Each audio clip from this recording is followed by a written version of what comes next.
जो व्यक्ति माथे पर त्रिपुंड चंदन को लगाता है वो व्यक्ति अपने जीवन, मैंने अभी 3 रेखाओं की चर्चा की थी, शनि रेखा, बृहस्पति रेखा और मंगल रेखा, जो कि तीनों रेखाएं हमारे मस्तिष्क पर ये महत्वपूर्ण रेखाएं पाई जाती हैं।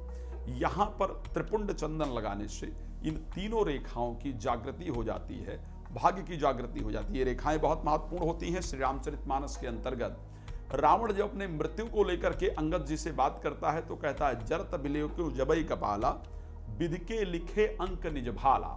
मैंने अपने मस्तिष्क पर इन रेखाओं को देख करके ये पहचाना कि मेरी मृत्यु जो होगी वो मनुष्य के हाथ से होगी, बानर के हाथ से होगी। तो मुझे लगा कि शायद ब्रह्मा जी की आयु ज्यादा हो गई है, इसलिए गलती से उन्होंने इस प्रकार लिख दिया है। तो वो तीनों रेखाओं की जागृति की और वहां पर चंदन की चर्चा रावण के द्वारा सुनने को प्राप्त होती है। अब अगर इस पर आगे हम चर्चा करने का प्रयास करें तो शैव जो संप्रदाय के लोग हैं वो भस्म का त्रिपुंड चंदन को प्रयोग करते हैं, मस्तक पर लगाते हैं। जब हम बात करते हैं वैष्णव संप्रदाय के लोगों को, तो वैष्णव संप्रदाय के लोग, क्योंकि यहां पर भगवान विष्णु का निवास माना जाता है, वैष्णव संप्रदाय का जो चंदन है वो, स्पेशली रामानुजा संप्रदाय की बात करें तो उनका जो चंदन है वो इस प्रकार का होता है। वो लोग मतलब यहां से लेकर के और इस प्रकार से चंदन लगाते हैं।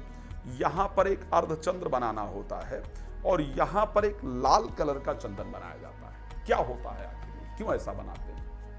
यहां पर जो अर्धचंद्र बनाया जाता है ये भगवान के चरण यहां पर बनाने का प्रयास किया जाता है। इस परिस्थिति को लेकर के यहां पर जो हम बीच में लाल रंग का चंदन, जब भी आप रामानुजा संप्रदाय या वैष्णव संप्रदाय को लेकर के देखेंगे तो बीच में जो लाल रंग का चंदन होता है वो आदि शक्ति माता लक्ष्मी को समर्पित किया जाता है, वो जो लाल रंग की बिंदी है। और यहां पर जो ये दोनों साइड में ये बनाए जाते हैं ये भगवान विष्णु को पूरी तरीके से समर्पित किए जाते हैं। साइंटिफिकली मैंने उसके आपको इंपॉर्टेंस बताएं कि साइंटिफिक इंपॉर्टेंस क्या है।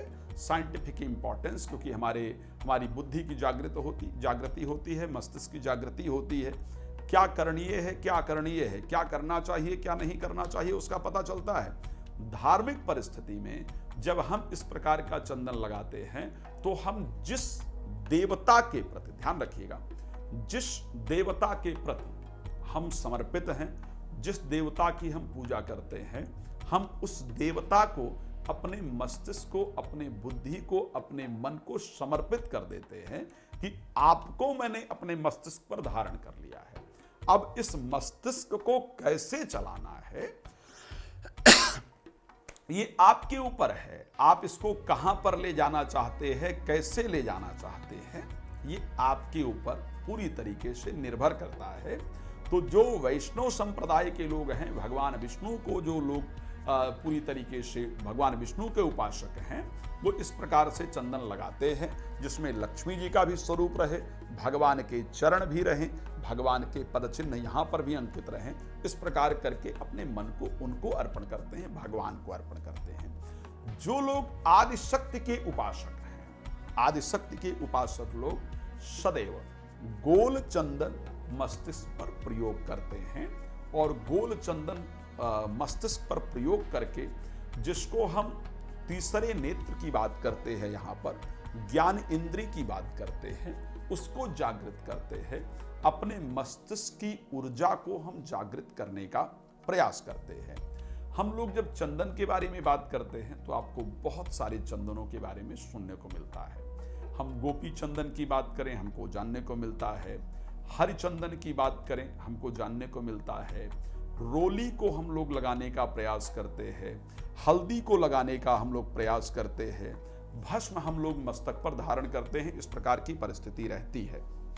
अब क्योंकि अगर उसको हरिचंदन की बात की जाए, शास्त्रोक्त इस प्रकार का नियम है कि तुलसी का जो काष्ठ है, तुलसी का जो काष्ठ है, तुलसी के काष्ठ को घिस करके उसमें कर्पूर मिला लेना, अरुण या केसर अगर मिला दिया जाए तो उसको हरिचंदन कहा जाता है। उसको मस्तिष्क पर लगा, जो भगवान विष्णु के विशेष भक्त हैं वो उसको मस्तिष्क पर लगाते हैं। गोपी चंदन की जब बात की जाए तो एक विशेष जगह की रज की बात की जाए, वृंदावन के रज की भी अगर बात की जाए, तो उसको गोपी चंदन का स्वरूप कहा जाता है।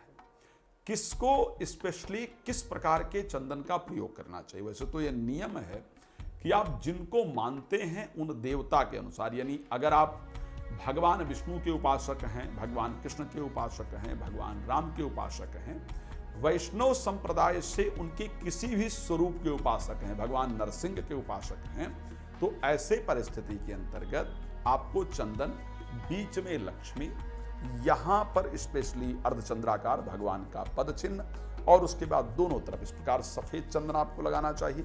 बीच में आपको लाल चंदन लगाना चाहिए। यहां पर भगवान विष्णु के पद स्वरूप चंदन, लाल या पीला दोनों प्रकार की चीजों को आप प्रयोग कर सकते हैं। सफेद चंदन या पीला चंदन, दोनों प्रकार के चंदन का आप यहां प्रयोग कर सकते हैं।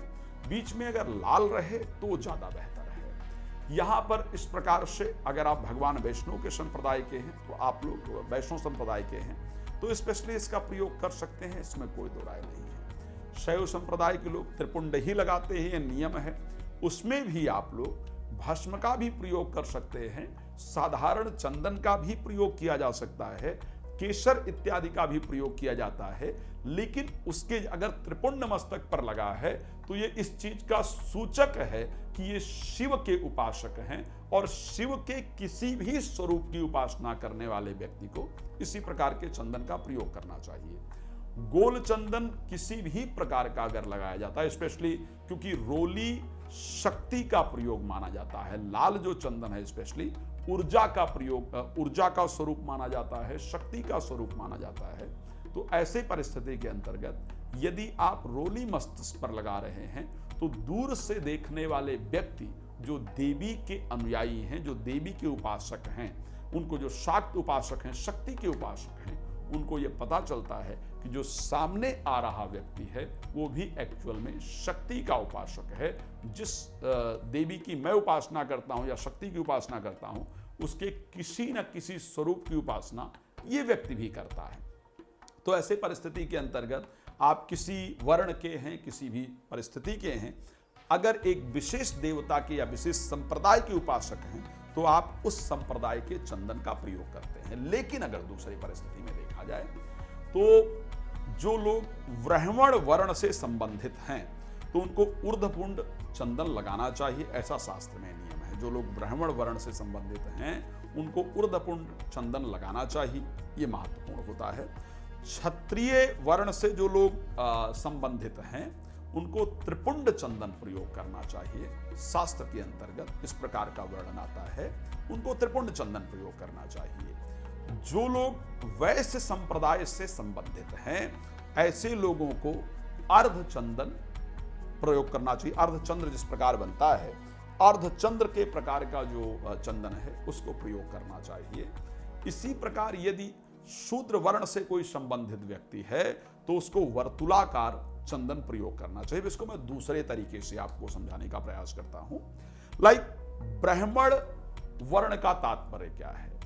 ब्राह्मण यदि कोई शिक्षा क्षेत्र से संबंधित है, तो उसको ऊर्ध्वपुंड चंदन लगाना चाहिए। यानी ज्ञान से रिलेटेड कोई भी कार्य यदि आप कर रहे हैं, आप कंसल्टेंसी कर रहे हैं, आप एजुकेशन दे रहे हैं, आप किसी को कुछ सिखा रहे हैं, जितने धर्म से संबंधित कोई भी काम कर रहे हैं, यानी वो कार्य कर रहे हैं जो ब्राह्मण वर्ण के अंतर्गत आता है। ज्ञान देने का कार्य, ज्ञान लेने का कार्य, शिक्षा देने का कार्य, शिक्षा लेने का कार्य, ज्ञान से संबंधित किसी भी परिस्थिति में अगर आप हैं, इसका तात्पर्य यह है कि आप ब्राह्मण वर्ण से संबंधित कार्य कर रहे हैं। इस परिस्थिति के अंतर्गत आपको ऊर्ध्वपुंड चंदन प्रयोग करना चाहिए। अब कहा गया त्रिपुंड चंदन किसको प्रयोग करना चाहिए? त्रिपुंड चंदन क्षत्रिय को प्रयोग करना चाहिए। किस प्रकार की परिस्थिति? जो लोग किसी भी प्रकार का वो कार्य करते हैं जो क्षत्रियों के लिए निहित कार्य है। क्षत्रियों का निहित कार्य क्या हो सकता है? क्षत्रियों का निहित कार्य है दूसरों की सुरक्षा करना। क्षत्रिय का जो कार्य है वो दूसरों की सुरक्षा करने का कार्य है, ताकत से संबंधित चीजों का करने का कार्य है। मैं थोड़ा मोटे तौर पर आपको समझाना चाहूंगा। मान लिया जाए कि आप जिम चलाते हैं, आपको एक्सरसाइज का बहुत शौक है, सिक्योरिटी से रिलेटेड कोई एजेंसी चलाते हैं, सिक्योरिटी से रिलेटेड कोई काम करते हैं, आप प्रशासनिक क्षेत्र में हैं, आप पुलिस के क्षेत्र में हैं, आप सिक्योरिटी फोर्स में हैं, बॉर्डर सिक्योरिटी में हैं, आप आर्मी इत्यादि के अंतर्गत हैं, जहां पर दूसरे की सुरक्षा का कार्य होता है, उस कर्म को क्षत्रिय वर्ण से संबंधित कर्म कहा जाता है। आप किसी भी जाति के अंदर पैदा हुए हों, वो मैटर नहीं करता है। अगर आप इनसे रिलेटेड काम कर रहे हैं तो ऐसे परिस्थिति के अंतर्गत आपको त्रिपुंड चंदन अपने मस्तक पर लगाना चाहिए, लेकिन चंदन जरूर लगाना चाहिए ताकि आप अपने जीवन के सही डिसीजन को सही समय पर ले सकें। अब कहा गया कि वैश्य को अर्धकार चंदन, अर्धचंद्र का जो स्वरूप है उसका चंदन लगाना चाहिए। कौन से कार्य करने वाले? किसी भी प्रकार का व्यवसायी, अगर आप बिजनेस कर रहे हैं, बिजनेस किसी भी प्रकार का अगर आप कर रहे हैं, इसका तात्पर्य यह है कि आपको अर्धचंद्र जो कृत चंदन है वो अपने मस्तिष्क पर आपको प्रयोग करना चाहिए। ये स्पेशली वैश्य के लिए कहा गया। शूद्र का शब्द का अर्थ क्या है?